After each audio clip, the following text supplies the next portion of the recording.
कितना जोर पड़ता होगा कि पिता हॉस्पिटल में है जिंदगी और मौत के बीच में, वेंटिलेटर पर। कितना भयानक वो टाइम होता है जब पिता हॉस्पिटल की खाट पर हो, वेंटिलेटर पर हो और जिंदगी और मौत के बीच में झूल रहा हो। फिर अचानक कुछ गिद्ध आते हैं।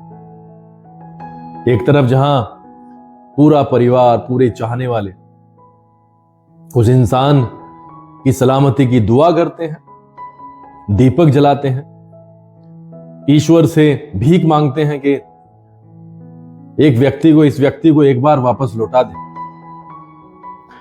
उसी समय टीआरपी के भूखे गिद्ध,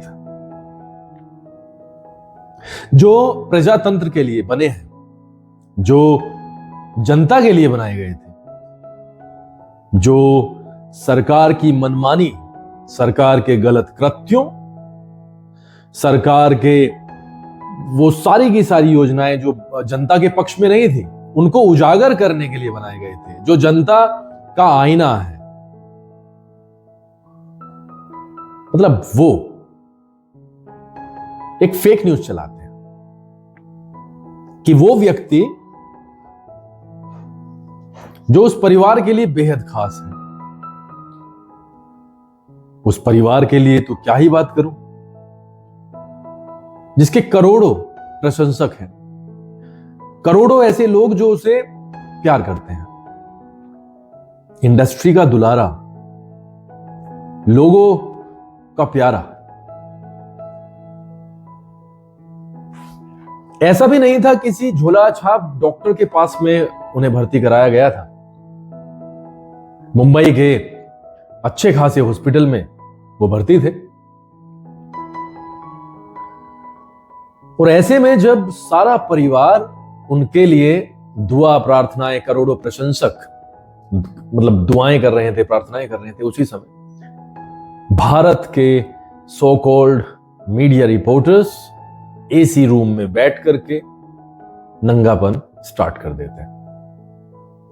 टीआरपी की इतनी तगड़ी होड़, वायरल होने की इतनी तगड़ी होड़ कभी नहीं देखी होगी। अलविदा धर्मेंद्र सन भी डाला। जरा सोचिए कि जब ये न्यूज घर वालों को मिली हो, प्रशंसकों का क्या है, उन्होंने तो अपनी इंस्टा आईडी, इंस्टा स्टेटस पे या फेसबुक स्टेटस पे, व्हाट्सएप पे लगा लिया। लेकिन जो परिवार दूर था, जो सिर्फ फोन कांटेक्ट से ही मतलब जुड़ा हुआ होगा, पहली बार पढ़ के, पहली बार देख के उसको कैसा महसूस हुआ। वो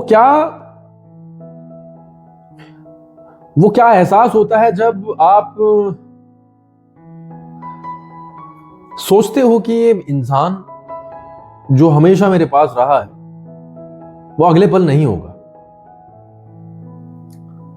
ऐसी मनोस्थिति में आप देश के प्रसिद्ध मीडिया चैनल्स पर देखते हैं कि आपके पिता, आपके पति, आपके भाई की मृत्यु हो गई, नहीं रहे धर्मेंद्र। और फिर नंगा नाच चलता है उनकी उपलब्धियों का, हम उन्हें मिस करेंगे, इतनी फिल्म्स ऐसी थी। मनोस्थिति परिवार की देखो क्या हो। हमने अमूमन देखा है कि समझदार लोग जवाब देने से कतराते हैं। मीडिया के नंगे नाच ने हेमा मालिनी और उनकी बेटी ईशा देओल को इतना मजबूर कर दिया कि सामने आकर के फटकार लगानी पड़ी। और तब जाकर के इन बेशर्मों ने वो शायद न्यूज हटाई होगी, लेकिन जब गाली दे दी गई है, तीर छूट चुका है, तो उसे वापस कैसे ले।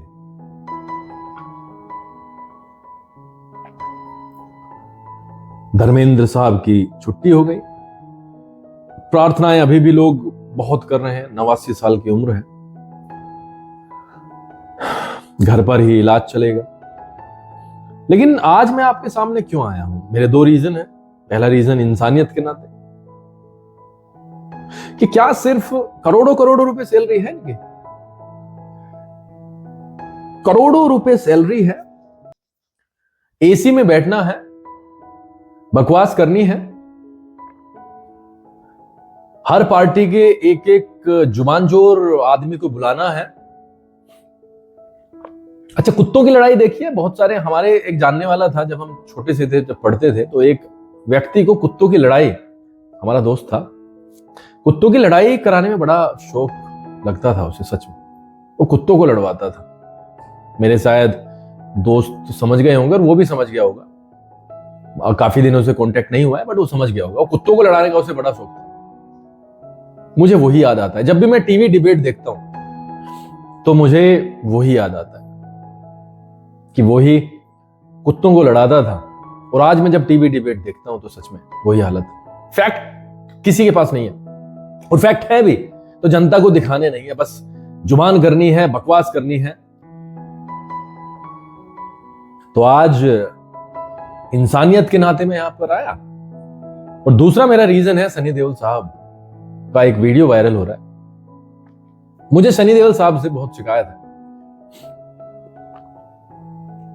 सनी देओल ने जब देखा कि अभी भी वीडियो रिकॉर्ड्स हो रही हैं, पत्रकार खड़े हैं, वीडियोस बनाने वाले खड़े हैं, मतलब किसी की मौत का वीडियो। जब हम किसी के मृत्यु पर जाते हैं तो वहां पर ये सोचते हैं कि यार कैसे कॉन्वर्सेशन स्टार्ट करें। इतना सेंसिटिव मामला होता है मृत्यु का। मृत्यु जब होती है किसी परिवार में, तो उम्र मायने नहीं रखती। कि एक इंसान का जाना, चाहे वो कितनी भी उम्र का था, तो हम वहां पर सोचते हैं कि यार बात कैसे स्टार्ट करें, कैसे पूछें, कैसे वो सहजता लाएं। और स्पेशली मेरी तो बात ये रही है कि मैं तो साइलेंट हो जाता हूं। ऐसे में बेशर्म पत्रकार, बेशर्म मीडिया वहां पर जाकर के माइक को मुंह में ठूंस देता है बोलने के लिए। जब सनी देओल ने देखा तो उनका तो गुस्सा फूट गया। पिक्चर्स में हमने सनी देओल को गुस्सा करते हुए देखा है, लेकिन आम जिंदगी में तो वो बहुत सहज दिखाई दिए हैं। मतलब इंटरव्यूज देखे हैं, आपकी अदालत में भी देखा है, और सामने से लगता भी ऐसा है कि एक सहज व्यक्ति है, पोलाइट व्यक्ति है। लेकिन आज सनी देओल ने जिस भाषा का यूज किया है उनके लिए, वो सामने से किया है। मुझे सनी देओल से सिर्फ इतनी शिकायत है कि 1% पे मान गए, 1% में। ये तो कोई गाली ही नहीं थी सर जो आपने दी है।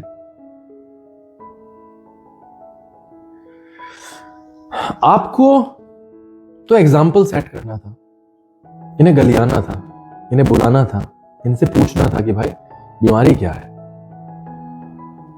इनसे पूछना था कि क्या जब तुम्हारे माँ बाप, भाई बहन मर जाएंगे तो क्या कैमरा खोल के उसे लाइव चलाओगे कि देखो मैं पत्रकार हूं इस न्यूज चैनल का और मैं अपनी ड्यूटी कर रहा हूं, फिर भी मतलब मृत्यु के बाद भी मैं अपने कैमरे को खोल के बैठ गया हूं, तो क्या ये होगा? पूछना चाहिए था। और गालियां तो भर भर के देनी चाहिए थी। लेकिन आप तो बहुत सज्जन इंसान हो, आप अपनी ख्याति के अनुसार रुक गए सर। नहीं रुकना था, नहीं रुकना था। मतलब मीडिया का नंगा नाच ये कब तक होता रहेगा? विश्वास से टीवी खोलते हैं कि कुछ न्यूज देखेंगे, देश में क्या घटित हुआ, कहां पे क्या हो गया। लेकिन टीआरपी का नंगा नाच, भूख,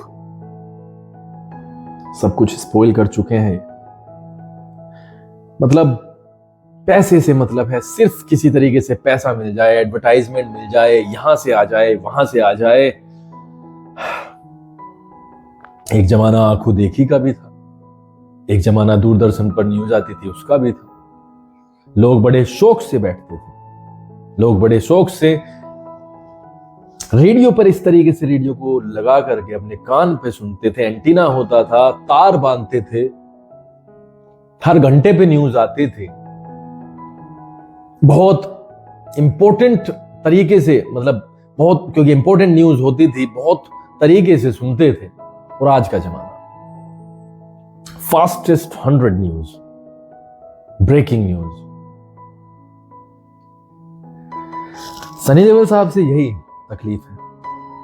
आज उन्होंने जो शब्द का यूज किया वो मात्र 1% था सर, 1% था,